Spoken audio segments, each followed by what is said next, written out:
आज इस कार्यक्रम में आप हैं प्रीति के साथ। हमारे मेहमान से आपकी मुलाकात करवा दें, लेकिन पहले ये सुने।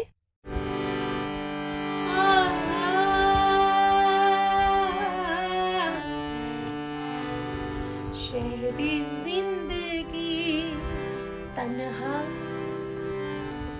घर के बामुंदर तन्हा, शहरी जिंदगी तन्हा, घर के बामुंदर तन्हा, तुम नहीं तो लगता है आलमे बशर तन्हा तन्हा, शहर जिंदगी तन्हा, घर के बामुंदर तन्हा, हर तरफ तेरी यादें मुस्कुराती रहती है, किसने कह दिया तुझसे अब है मेरा घर तन्हा, शहर जिंदगी तन्हा, घर के बामुंदर तन्हा। क्या बात, क्या बात। अभी जिन्हें आपने सुना उनके लिए ये कहना लाजमी हो जाता है कि सितारे उनकी चमक में समाना चाहते हैं, सितारे उनकी चमक में समाना चाहते हैं, मगर वो आंखें फलक को सितारा करती हैं। ऐसी आवाज़ जिन्होंने गायकी की दुनिया को ये एहसास दिलाया कि उनकी कहकशा में कुछ सितारे ऐसे भी हैं जो अपने हाथों से अपना मुकद्दर लिखने को बेताब हैं, और वो उस कोशिश में कामयाब भी हुई। और आवाज़ की दुनिया का पुरखुलूस सितारा, संगीत शिरोमणि सुमन देवगन आज हमारे साथ स्टूडियो में। आपका बहुत बहुत स्वागत है सुमन जी। बहुत बहुत शुक्रिया, और मैं बहुत खुशनसीब हूँ कि इस माध्यम से सब लोगों के पास पहुँच पा रही हूँ। आपने मुझे याद किया और मैं सबकी बहुत मुंतज़िर हूँ कि वो सब सुने इस प्रोग्राम को और हम सब लुत्फ़ उठाएं। बिल्कुल, और आज आपसे मुलाकात का हमें वाकई में बहुत दिनों से इंतज़ार था, और हम सोच रहे थे कि कब आपसे मुलाकात हो, कब आपकी प्यारी प्यारी गज़लों को सुने। इतना मधुर आप गाती हैं, इतना प्यारा आप गाती हैं। अभी जो आप गुनगुना रही थी तो उसमें ऐसा लगा कि आप बस गाती रहें, हम सुनते रहें, और तो कुछ होना नहीं चाहिए। ऐसे ही मंच पर भी लगता होगा ना सबको, जब आप मंच पर परफॉर्मेंस देती हैं तो वंस मोर की आवाज़ ज़रूर आती होगी। एहसास होता है क्योंकि मुझे ऑडियंस के सामने गाने में एक अलग ही मज़ा आता है।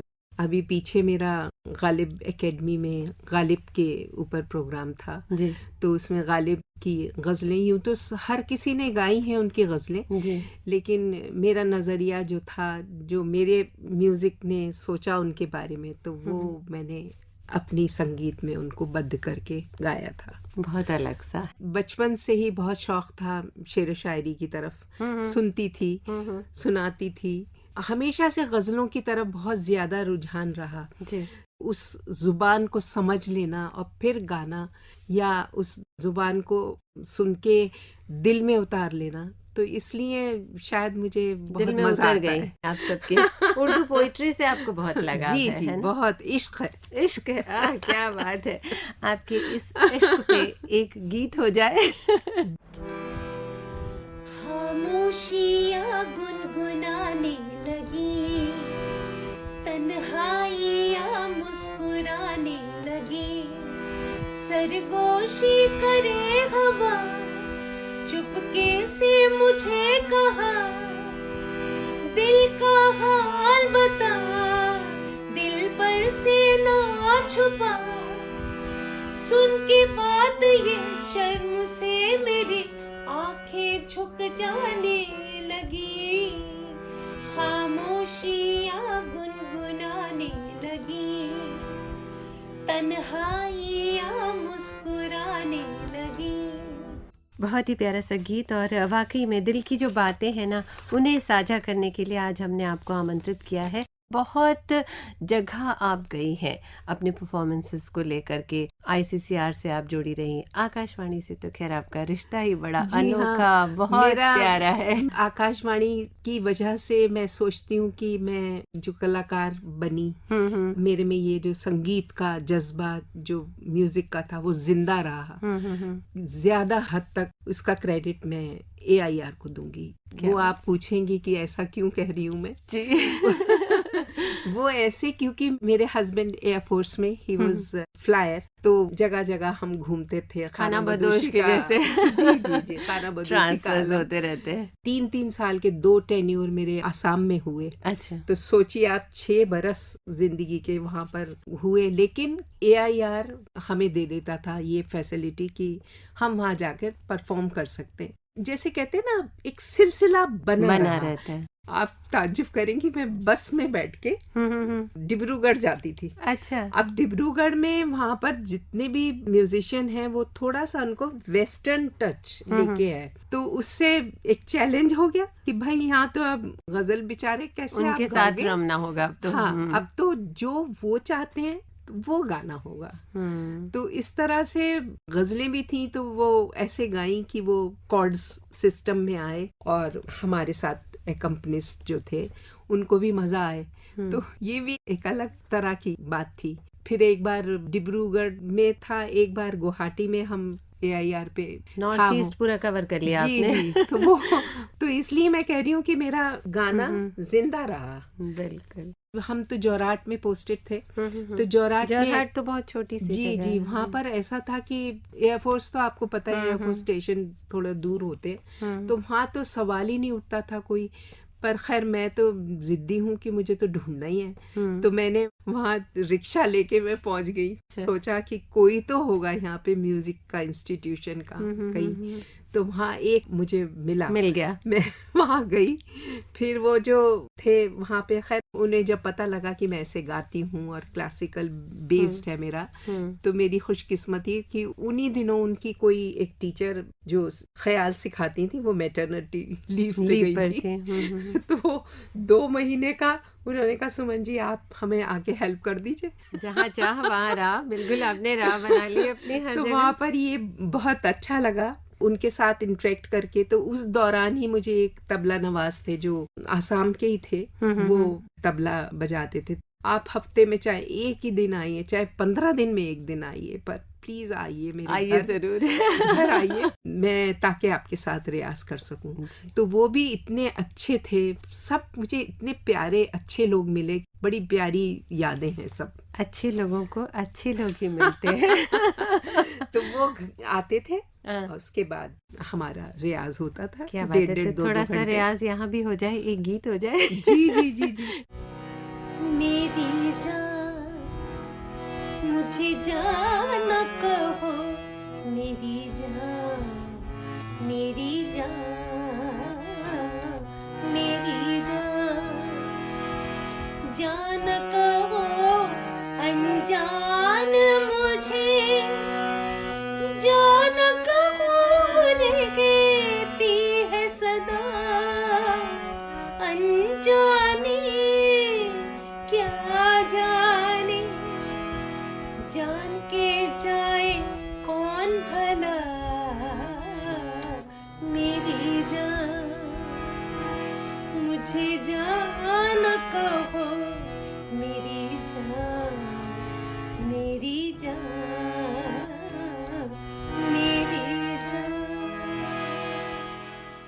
वाकई मज़ा आ रहा है, और आकाशवाणी की टॉप ग्रेड कलाकार हैं आप, तो एक अलग सा जुड़ाव तो बिल्कुल है ही। ये मेरे गुरुओं का और मेरे बड़ों का आशीर्वाद है। आपने गुरु का जिक्र किया, तो हम चाहेंगे कहाँ कहाँ से शिक्षा ली। आपको बेगम अख्तर अवार्ड से भी नवाजा गया है। जी, मेरे गुरु गुलाम हुसैन खान साहब जी, अब तो मरहूम उस्ताद गुलाम हुसैन खान साहब, रामपुर सहजवान घराने के, जिनसे मैंने दिल्ली में शिक्षा ली।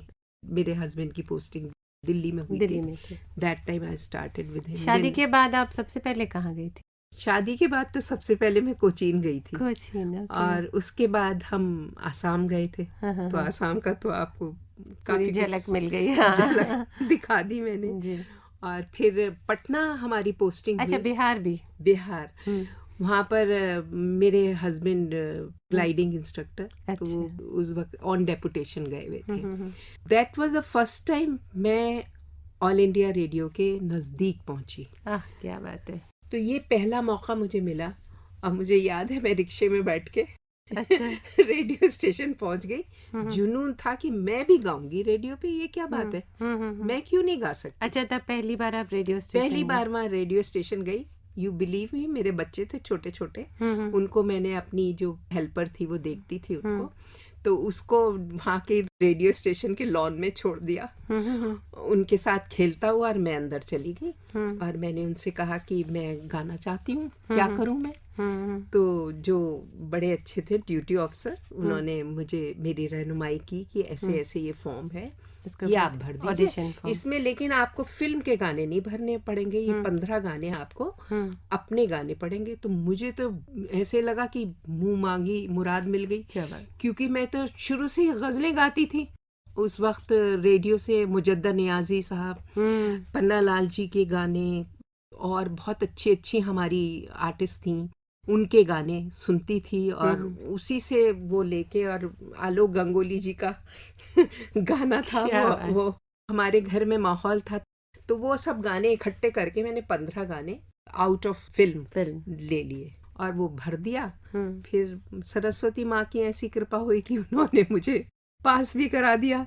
वहीं पर डी काले साहब थे पटना में, उनसे मैंने थोड़ा सा रहनुमाई अपने लिए करवानी शुरू। After my when I was categorised on AIR, उसके बाद मैंने किया। फिर ब्रह्मदेव नारायण जी थे वहाँ पर, उन्होंने मेरी रहनुमाई की। मतलब बहुत लोगों ने, बड़े गुणी लोग थे, जब आप उनके पास बैठोगे तो कुछ ना कुछ तो प्रसाद मिलेगा ही। बिल्कुल। फिर उनकी कंपोजिशंस गाई, तो वो भी देखा जाए तो जिसकी भी कंपोजिशन एक सिंगर गाता है, मेरी नज़र में उस वक्त वो गुरु बन के सामने बैठता है, और उसकी चीज़ आप तभी ले सकते हैं और उसको आगे बढ़ा सकते हैं। आपके बच्चे भी हैं, उनके साथ साथ आपने संगीत को बरकरार रखा, ये बहुत बड़ी खूबी है। अभी क्या कर रहे हैं बच्चे? मेरी बेटी, मेरा बेटा, दोनों ही बैंकर है। अच्छा। They are doing touchwood very well, क्योंकि सरस्वती माँ का वरद हस्त है उनके ऊपर। बिल्कुल। बहुत अच्छा लगता है जब हम ये देखते हैं कि हमने अपनी खुशियों के साथ साथ बच्चों को भी सही मायने में पाल कर बड़ा किया। बड़ी क्लियर थिंकिंग थी डे वन से। मेरे हस्बैंड ने बहुत एनकरेज किया मुझे। उनको पता था ये जब तक सीखती रहती है तो बड़ी अच्छी रहती है, तो वो खुश रहती है। तो वो हमेशा कहते थे जिससे मर्जी मैंने चाहा सीखा, रियाज किया। और रियाज के वक्त अमूमन कह भी दिया करते थे, मैं कहती थी नहीं आज हेल्पर नहीं है तो मुझे खाना बनाने जाना चाहिए। तो कहते खाना तो रोज ही बन जाएगा, उसकी क्यों चिंता कर रही हो, अपना पूरा कर लो रियाज। तो उनका पूरा सहयोग था। मेरे हस्बैंड ने किसी ऐसी लड़की को नहीं चुना था कि जो कि पूरी तरह से प्रोफेशनल हो। उनको तो खबर भी नहीं थी कि इसके अंदर इतना दीवानापन है संगीत के लिए। तो मेरे को लगता था कि अगर मैं इधर की तरफ पूरा देखूं तो ये बेइंसाफी होगी और बेवफाई, बैलेंस करना जरूरी। जी। मुझे बहुत अच्छा लगता था कि मैं अपने घर को संवारती रहूं, सबके ख्याल रखूं। मैं सबको ये मैसेज भी देना चाहती हूँ, ऐसा नहीं है कि पूरा दिन आपका परिवार या आपके हस्बैंड ले लेते हैं। आपके पास बहुत वक्त फिर भी बचता है। अगर उस वक्त को ठीक से मैनेज कर लें और कुछ कर लें तो ठीक है। उतना नहीं हो पाए, यार्डिस्टिक तो कुछ है ही नहीं किसी भी चीज की, लेकिन आपको तसल्ली भी होगी और आप पूरे ध्यान से आगे कर सकते हो। इसीलिए मुझे लगता है आपकी गायकी में बहुत आत्मीयता होती है क्योंकि दिल से गाती हैं और गायकी को आपने अपना पैशन बनाया और आगे बढ़ी। अच्छा, ये सूफी संगीत और गज़ल, इन दोनों को चुना आपने, कोई विशेष रीज़न या बस यूं ही मन भाग गया? एक्चुअली सूफी संगीत तो आजकल लोगों ने इसको हाइप कर दिया है। सूफी संगीत, संगीत क्या है? देखा जाए तो संगीत तो खुद में ही सूफीइज्म है। आप जब सुर लगाते हो तभी सुर लगाने के वक्त आप दोनों जहां से बेखबर होते हो, तभी सुर लगेगा। नहीं तो नहीं लगेगा। नहीं, रियाज करोगे तो आप देखो सबसे अच्छा मेडिटेशन जी रियाज के वक्त हो सकता है। और सूफी का मतलब कबीर दास, मलूक दास, कुछ कुछ चीजें, इवन मीराबाई भी जब कबीर जी की थोड़ी सोबत में आई थी तो उन्होंने एक दो चीजें अपनी बड़ी खूबसूरत हुई। तो मुझे डिवोशनल की तरफ बहुत शौक है आज भी। तो वो उस डिवोशनल को चाहे सूफी का नाम दे दें, चाहे भजन का नाम दे दें, जो मर्जी दे दें। गजल में भी मैं तो मालिक का दर्शन कर लेती हूँ। क्या बात, जब जरा गर्दन झुकाई देख ली तस्वीरें यार। क्या बात है, बहुत खूब, बहुत खूब। देश विदेश आप घूमे हैं, है ना? जी हाँ, परफॉर्मेंसेस दी, जी, जी। आईसीसीआर से जुड़े रहे, एआईआर, दूरदर्शन, सभी से जुड़े रहे, परफॉर्मेंस होती रहती है। तो जहाँ जहाँ आप गए वहाँ पर कोई ऐसा वाकया जो आपके दिल के बहुत करीब हो, आपको बहुत टच किया हो? मुझे लगता है कि एक संगीत ऐसी चीज है कि आप बिल्कुल नई जगह भी पहुंचे, 2 मिनट में रिश्ते कायम हो जाते हैं, आय, क्या बात है, क्या बात है सुमन जी। राब्ते बन जाते हैं। कि संगीत ऐसी चीज है। मैं बिल्कुल ही अकेले थी जब पहला मेरा इंग्लैंड का टूर था। उसमें सारे म्यूजिशियन जिन्हें आज भी मैं आई एम इन टच, और माशाल्लाह they are doing very well in their fields. तो वो लोग मेरे साथ थे। बिल्कुल नई धरती थी, किसी से कोई जान पहचान नहीं थी। वहां पर ही एक ग्रुप बन गया। वो ऐसा ग्रुप बना कि आज तक हम उनसे आपस में कनेक्टेड है। We are connected. खैर ये तो आज की टेक्नोलॉजी की बदौलत हो पाया। बहुत अच्छे एक्सपीरियंस रहे। ये डिजिटल इंडिया है ना? जी जी जी बिल्कुल। जी जी। आपकी आवाज फिल्मों में भी कहीं ना कहीं सुनाई दी है। छोटे पर्दे की बात करें, बड़े पर्दे की बात करें, तो ये बात हमारे वो एक श्रोताओं को पता चलनी चाहिए। वो एक बड़ा ही छोटा सा बगैर सोचे समझे एक मतलब एनकाउंटर था। हाँ, प्रयास नहीं किया, कोई बस प्रयास हो नहीं गया। हो गया। मैं बॉम्बे गई हुई थी, आज का मुंबई जी। वहां पर मेरी एक बचपन की दोस्त है। हम लोग इकट्ठे एयरफोर्स में थे। मेरे हस्बैंड के कोर्समेट भी थे वो जी। हम लोग साथ थे। और उस रोज एक गेट टुगेदर घर में हुआ, जिसमें कि मुझसे फरमाइश की गई कि मैं कुछ गाऊं। और इत्तेफाकन वहाँ पर माधुरी दीक्षित आई हुई थी। अच्छा। और एम.एफ. हुसैन साहब आए हुए थे, जो famous painter, he was there. और उन दिनों उनकी फिल्म बन रही थी, वो गजगामिनी के लिए। वो अभी शुरू किया था उन्होंने। तो उन्होंने सुना, काफी चीजें गाई। तो कुछ मालिक का करम कहिए जो भी, कि उन्हें बहुत अच्छा लग गया। माधुरी दीक्षित को भी बहुत मेरी वॉइस पसंद आई। उन्होंने तो बहुत ही इसरार किया कि मैं यहाँ रुकूं और अपना कुछ कोशिश करूं। फिर उन्होंने मेरी मुलाकात भूपेन हजारिका जी से करवा दी। अगले दिन उन्होंने अपनी कार भेज दी थी। मैं भूपेन दा के घर गई। उनकी म्यूजिक की टीम बैठी हुई थी। एज यू नो, मैं तो ज्यादा गजलें गाती हूँ और अपनी चीजें गाती हूँ, ज्यादा नहीं गाती थी फिल्मों की चीज। लेकिन यूं तो गुनगुनाती हूँ, क्योंकि मुझे बहुत अच्छा लगता है फिल्म म्यूजिक। अच्छा म्यूजिक तो अच्छा ही है। बिल्कुल। दादा के सामने अब मैं सोचूं मैं क्या करूं, क्या गाऊंगी इनके सामने। उन दिनों उनका गाना था दिल हुम हुम करे। तो वो थोड़ा सा याद था, ज्यादा नहीं था, पर थोड़ा सा याद था। फिर भी मैंने उनसे इजाजत ली, भूपेंद्र से। मैंने कहा दादा, हो सकता है मुझे लिरिक्स पूरे ना याद हों, लेकिन मैं कोशिश करती हूँ आपके सामने गाने की। और अंदर अंदर से मैं इतनी घबराई हुई थी, मैं बता नहीं सकती। क्योंकि वो म्यूजिक डायरेक्टर जिनका वो गाना है, उसको मैंने कोई अच्छे से प्रिपेयर भी नहीं किया हुआ। एंड मैं गा रही हूँ। बस मैंने सब अपने गुरु लोग और सरस्वती माँ सबको सामने हाजिर नाजिर कर लिया। फिर मैंने गाया। और सबसे खुशी की बात मुझे तब महसूस हुई जब भूपेंद्र मेरे साथ खुद भी गाने लगे। जो लाइनें मैं भूल रही थी वो उन्होंने गाया। फिर मैं उसको रिपीट करती थी। फिर उन्होंने अपने उससे कहा कि इसकी वॉइस रेंज अच्छी है। तो वो मेरे लिए तो ऐसे हुआ जैसे कि प्यासे को पानी मिल गया हो। तो सोचिए, इतने बड़े म्यूजिक डायरेक्टर से ऐसी बात सुनी, मुझे बहुत अच्छा लगा। तो ये गाना था जो मैंने सुनाया था। तो मैं यूं ही गुनगुना देती हूँ। सुना दीजिए हमें भी जी। दिल हुम करे, घबराए, धन धम धम करे,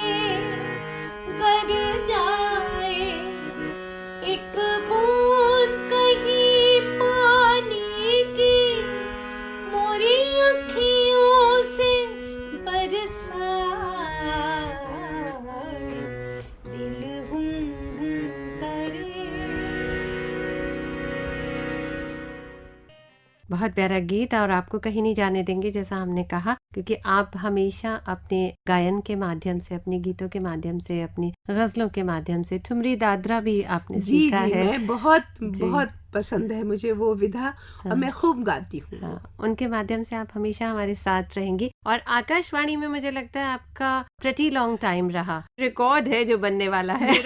और इस खाना बदोशी के आलम के बावजूद ये मेरा लगातार कहीं ब्रेक नहीं हुआ है। बहुत अच्छी बात है कि आप जब सोचती हैं कि आपको संगीत से जुड़ना है तो आप रिक्शे से जाएं, ऑटो से जाएं, बस से जाएं, कभी होगा कि आप पैदल भी निकल गई और गाने के लिए सुमन जी कुछ भी कर सकती है। ये मेरा दीवानापन है। क्या बात है। आज सुमन जी आपसे मुलाकात हुई और मिलकर यूँ लगा कि हमेशा से हम साथ साथ हैं, कभी बिछड़े ही नहीं, कभी अलग ही नहीं हुए, और ये जो हमारी बॉन्डिंग है ये हमेशा यूं ही श्रोताओं के साथ और आकाशवाणी के साथ बनी रहेगी। बिल्कुल बनी रहेगी और जरूर मिलेंगे। बहुत सारे नए नए गाने जो मेरे श्रोताओं को भी पसंद हो गए जी, वो गाऊंगी मैं। जी, बहुत बहुत धन्यवाद स्टूडियो में आने के लिए। बहुत बहुत धन्यवाद, शुक्रिया।